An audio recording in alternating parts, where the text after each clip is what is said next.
Okay, here is page 6. Page 6. So, use a table of the selected values for the polar functions. You have to answer the following. So, is f increasing or decreasing on the interval 0 to pi over 2? So, 0 is right here to pi over 2. So, we see that this starts at 5 and then goes down, down, down.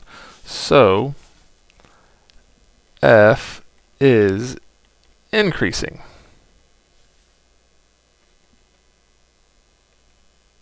So the function is increasing. Number go big. Function is increasing.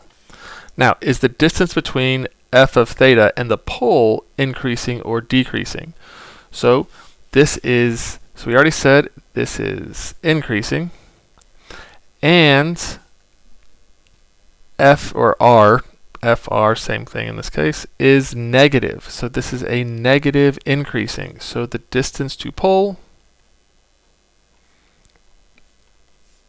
so f is negative and increasing, so distance to pole is decreasing. So we're getting closer to the pole. We're approaching 0. Find the average rate of change between pi over 8 and 3 pi over 8. So that means we're going to do on the bottom 3 pi over 8 minus pi over 8. And then on the top, we're going to do 3 pi over 8 is a negative 1.913 minus pi over 8, which is a negative 4.619. So I got a couple of negatives in here.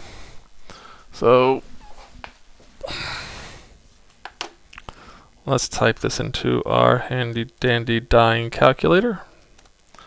Alpha y equals, so we have negative 1.913 plus, because they canceled, negatives canceled out, 4.619 all over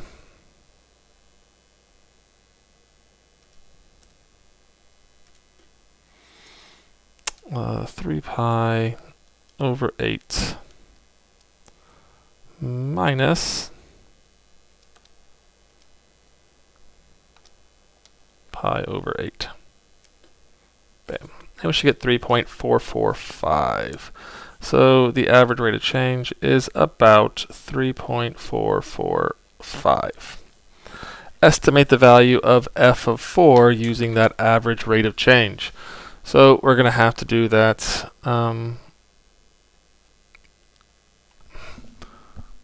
point slope form.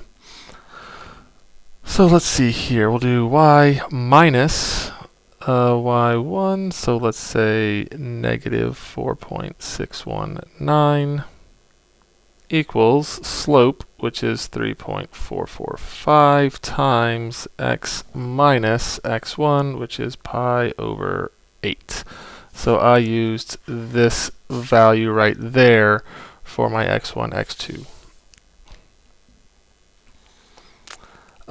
So since we got a calculator here, I'm going to do the bare minimum. I'm just going to move this over, so this will be plus plus. So I'm going to subtract 4.619 from both sides.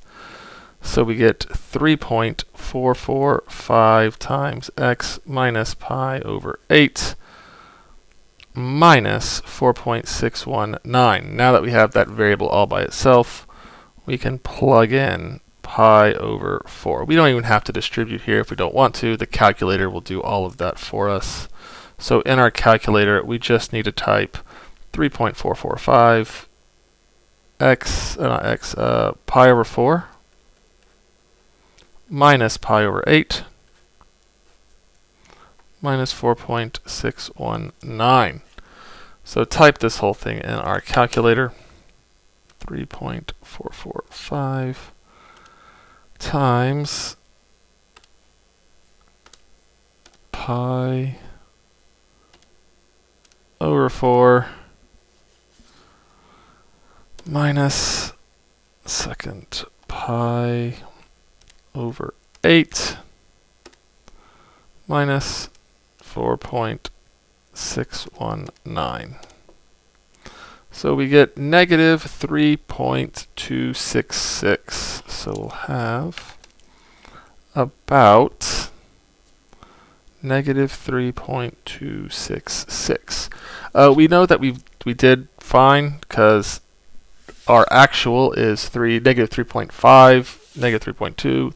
It's close enough, but that's that's why it's an estimate and not always a very accurate one. Okay, multiple choice. The function f, there we go. The function f is given by this function here. For what values of x, where 0 to 2 pi is f of x less than or equal to negative 1. Okay, so what we need to do is we need to see when is this less than or equal to negative 1. So first thing we do is we want to find out is when the function is equal to negative 1. These will be our boundaries. So when is this equal to negative 1?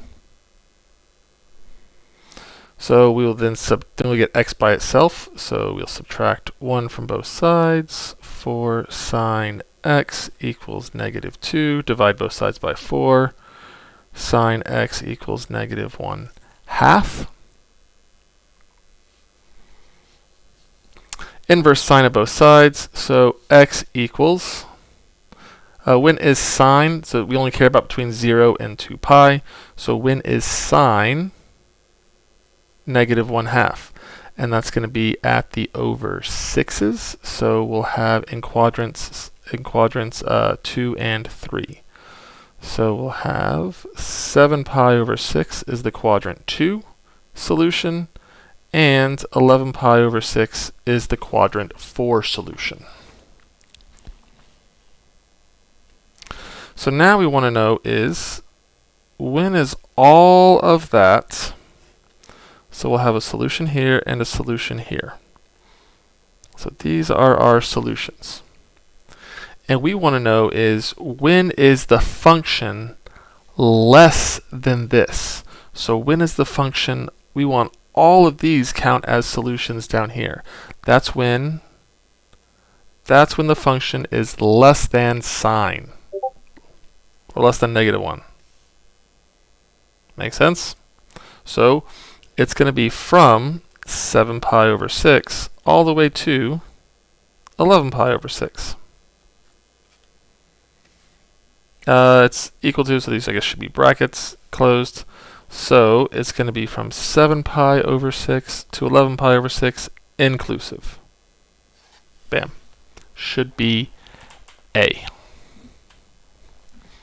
Okay. That concludes that page there. We have 2 more. See you in the next one.